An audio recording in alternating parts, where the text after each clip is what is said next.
we are now joined by our guest for tonight.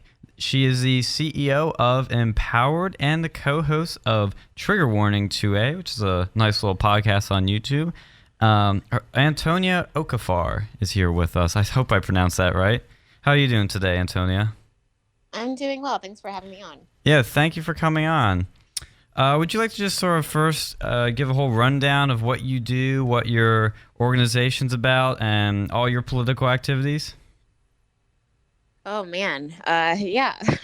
I'll start out with, I guess, for those who don't know about me, I started getting into the Second Amendment scene. I would say I'm a gun rights activist in Texas in 2016 when I was a Southwest director for Students for Concealed Carry and helped with the successful passing and implementation of concealed carry on campus in Texas. So did that for a couple of years. Then I started doing stuff with NRA. Did their Freedom Safest Place commercial that ran for about a year on Fox News. Did some NRA commentator videos with them and spoke at their 2017 NRA Leadership Forum in Atlanta. And then I did a prayer video called Black, Female, Millennial, and Conservative that kind of blew up. And so I think probably most people know me for those things if they know me. But in general, I'm really passionate about the Second Amendment and in particularly bringing the message that the Second Amendment empowers women. Because what I saw a lot while I was in the concealed carry movement was that on campus is that, the left, the anti-gun side wants people to think that particularly young women, they really target them to make them think that women shouldn't have firearms and that's dangerous for them. But then particularly young women, right? Because college, that's where, a lot of women are exposed to quote unquote modern feminism. So I had the bright idea that, if feminism is really about empowering women, it's about, the right to choose, then why don't you have the right to choose how and where do you defend yourself? And if it's really about, autonomy over your own body, then why wouldn't you celebrate a woman who wants to, take safety into their own hands? So that's the kind of line of thinking that brought me to founding Empower 2 years ago, and really bringing a new face to the gun rights movement. That's great. Because obviously you've accomplished a lot already. You're very young. You've already accomplished a lot. More than most activists out there have accomplished, which is really, really impressive. And at the same time, I think it's such a positive message to tell younger women on these colleges that come in believing there's this rape culture on campus. 'Cause I've heard this in so many classes. There's a rape culture, that there are big scary men out there that are going to hurt you. But at the same time, we don't want you to defend yourselves with a gun. We just, we want to use Title IX as the best, mechanism to stop this, which I find silly. As much as I want to put all rapists in jail and face severe punishments, Title IX has been a disaster with harming men who've done nothing wrong. So the best solution, in my opinion, obviously yours too, is just literally empower women, give them the tools to defend themselves. They're not damsels in distress. They can actually do something to fix this. But as we saw in the Democrat debate the other night, Beto O'Rourke, I think he's not too fond of that idea. He wants to take your ARs. What do you think of that? Yeah, hell yes, I'm gonna take your AR-15s and your AK-47s. I mean, a Texas guy. I think it's funny that he does say that because it reminds me of Wendy Davis when Wendy Davis ran for governor a few years back. She was proud to be considered the quote unquote abortion Barbie.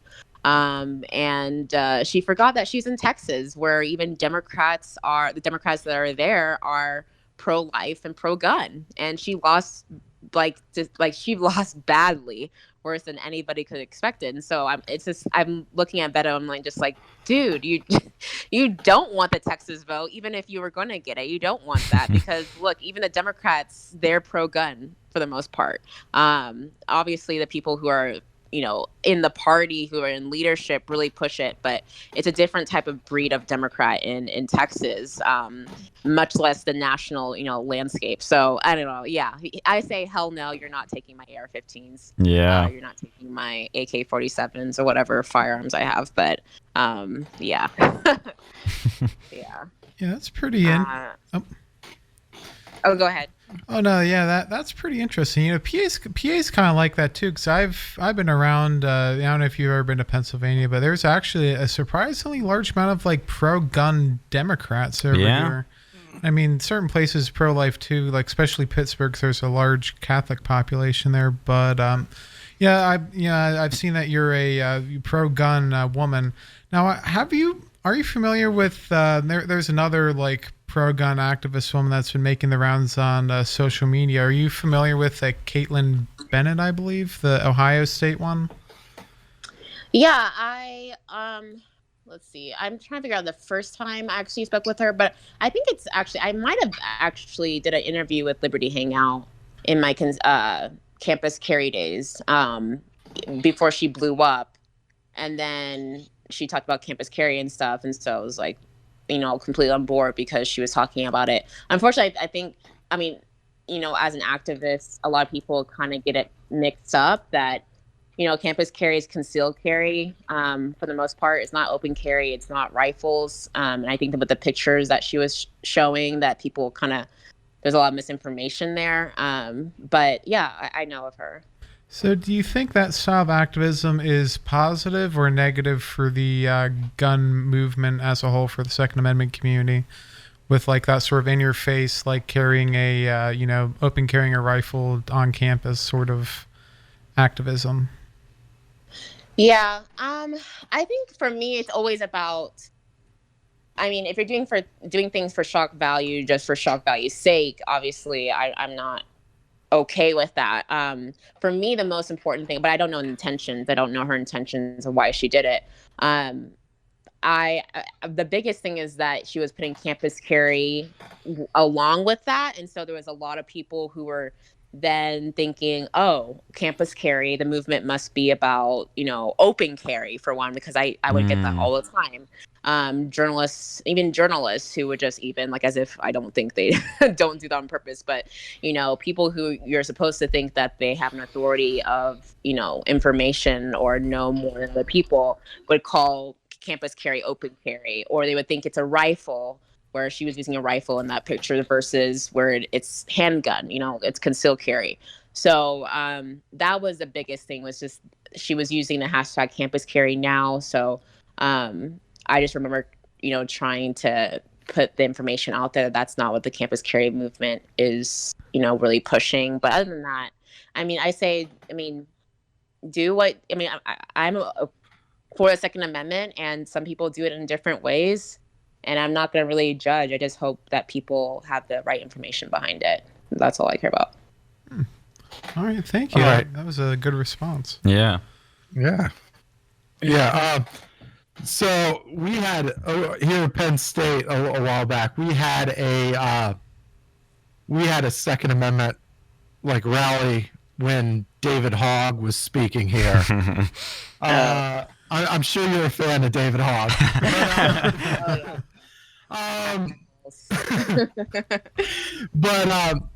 So during that we had a couple of eccentric people interact with us. My question is, because you've been around the scene, not just in Texas, you've been around a bit. What's your I don't want to say crazy, what's your most extreme experience with the left? Or most extreme, I would say, just on top of my head, it's funny, I think I don't know if I probably have to be, that is a defense mechanism, like a mechanism just to, or I get bogged down all the time of forgetting all these crazy stories that I have, and people remind me later and they're like, oh yeah, that was crazy. Otherwise I'd just go mental. But probably the most egregious one is when I was supposed to speak at Hampshire College in Massachusetts.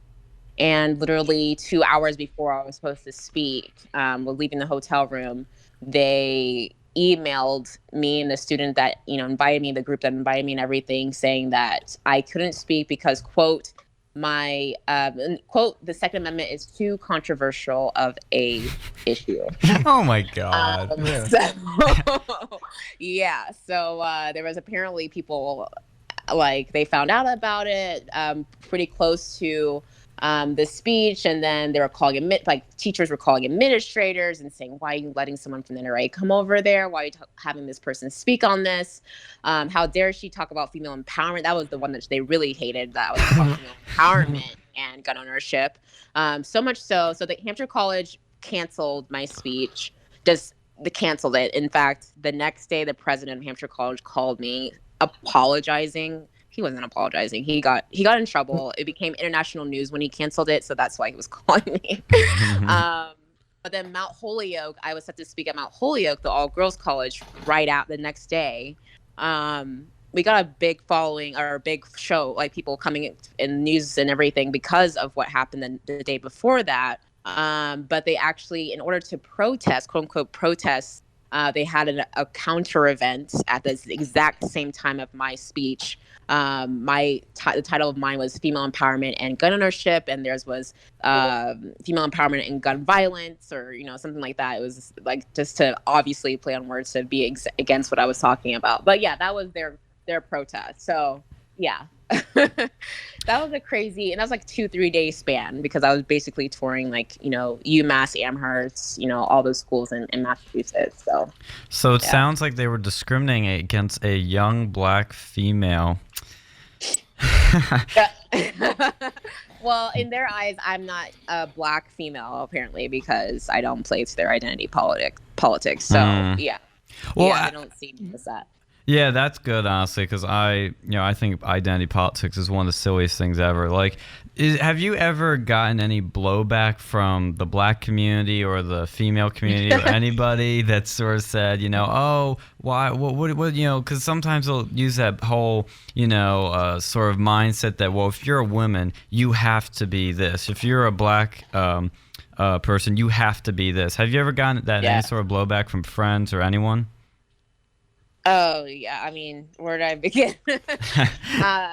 Man, I mean, I actually just posted one, which is funny. Okay, I wouldn't say black community, because this guy, and that's why I bring up the hypocrisy, particularly of white liberals, all the time, because I was a Democrat. That's part of my story. I was a Democrat, voted for Obama twice. Like, it wasn't until 2015, well, after 2012, really, but really 2015, when I became an advocate for concealed carry on campus and stuff, but and changed my views, that I was voting on the right, or whatever you would say, on the liberty side. But so just a couple of days ago, someone put a comment, and it was a white guy, and he said, have they not traded you yet? Has the black community not traded you yet? Like, basically saying like they need to do that soon.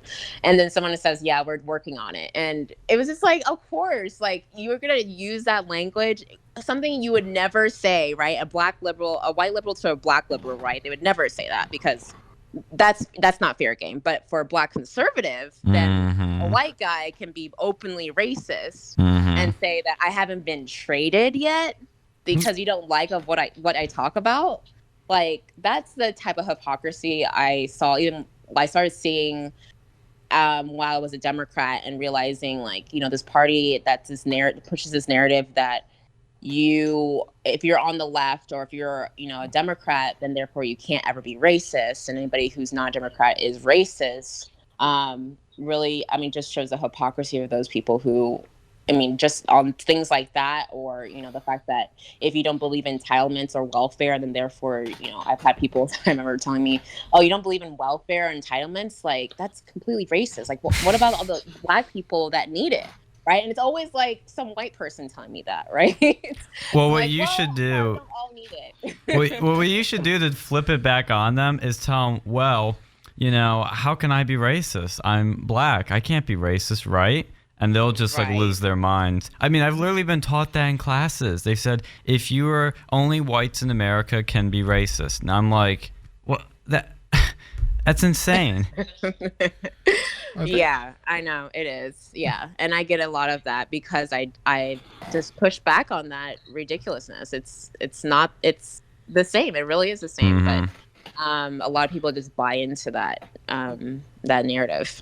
Well, now I heard that you mentioned that you voted for Obama twice, but now you're sort of like more on the right on certain issues. Where do you identify politically at this time? Do you consider yourself like libertarian or more Republican? What's your flavor? Yeah, so I would say the liberty movement is what got me away from the left. Um, it was like reading Anthem and Atlas Shrugged and like stuff like that. It was really the Rand Paul movement that brought me into, oh wow, maybe there are people who legitimately care about issues that for one, what for Rand Paul, what really attracted to me to his message is that it was actually a video of him talking to an HBCU school, a historically black college and university, for those who don't know about the acronym. But and he was talking about criminal justice reform, and he was talking about limited government. And so I really started on the libertarian side, but quickly I realized that I'm more of a small L libertarian, and I fit more into the Republican general political space, but haven't really gone full big L libertarians, but small L libertarian, which I've taken the test and it says that I'm a right-leaning libertarian. So, yeah. Yeah, libertarian's a big umbrella with those. I've seen like all sorts of different shades of libertarians. So you get some people who are like, oh yeah, like they're almost like like the socially acceptable Republicans, all the way to like full on like ANCAP, pretty much. It's Right. interesting how that goes, 50 Shades of Libertarianism. Well, it's true. No, it is, honestly. Like, I mean, I could tell even you probably are more of a moderate libertarian, I guess you could say. Because you got some, like he said, they're full-on ANCAP. Some are full-on anarchists even. Like, it's a wide spectrum. It really is. It really is. And I think there's an identity crisis with the Libertarian Party right now. Oh, yeah. So, I mean, right now, it's been happening since at least 2016, but unfortunately, they didn't get their act together before the election. So, I'm interested to see what's going to happen this coming election, 2020. But I don't know. I think there's a lot of hopeful people who, especially when Trump puts out is in favor of things like bump stock bans and red flag laws and stuff like that. I think there are especially gun people who are hungry for a legitimate candidate outside of the Democratic or Republican Party, but they just haven't seen it yet. And they haven't seen someone who's actually pro-gun as well. So like in 2016, there are a lot of people who are wanting to vote Libertarian, but then they put Bill Weldon as their VP, who in Massachusetts actually implemented gun control. So that was very libertarian positions. Right, exactly. And now he's Yeah, running against Trump. So, man, I mean, come on. He's got a chance, doesn't he? Who was that other guy's running against Trump? The radio dude. Oh, Joe Walsh. He Oh came my to Penn God. State. No, that was funny. I was over here and I saw him, and he was like bragging about bringing his gun on campus. That was probably the only thing I could actually respect out of him. Like, have you seen his tweets where he was like saying like blatantly racist stuff when he calls Trump the racist Oh, one? really? Yeah, he said some pretty nasty stuff like back in the day. But yeah, no, like I don't know. I identify as Republican, but like Same. I feel that like right now our political system, where was it first past the post, like in Europe, if we had a more European style like a political system where you could have like multiple parties, I think libertarians would do a lot better. But like right, Not in our system of two parties. no, it's just us in favor of that. Phil's got one more question, and then we'll close out and punch or plug, I should say, plug all the platforms where we can find you on. So, Phil, what's your final question? Wow, put me on the spot like that. That's awesome. Thank you. Thank you. We know you can handle it. Well, yeah, but I mean, still, you don't have to backdoor me like that. No, I'm kidding. So Antonio, one of the things that got me into like following you and following what your message was actually the Vice video on Black conservatives. Ooh. Yeah. So, I mean, I felt like, so when I watched the video, obviously it felt like they were trying to paint black conservatives. They were trying to act like they were defending, but it looked very negative. Yeah. Is that what you felt, or what? How did you see that? Right. I'm really glad first that I did the Vice video, because I definitely was. When Vice reached out to me to do something, I was like, heck no, because Vice is known to be just like belligerent when it comes to being how horrible they are to us, to the conservatives. But I'm actually, maybe because my standards are so low, like the bar was low, that I was pleasantly surprised. Now I feel like for the trained eye, maybe not even that trained, that the editing and the stuff that they were doing, it was more implicit type of stuff versus explicit of how they were trying to, like, there are certain scenes and editing stuff that they were doing that it was obvious, like they were trying to make it seem like I was just groveling for these white guys and like trying to do all this stuff for them. Like, it's obvious how they were trying to paint me, but a lot of people who saw through that are the ones who emailed me and have, messaged me and stuff like that, saying like, look, I know that they're trying to do to you, but I'm glad that you seem like one of the sane ones. So like, I'll take that.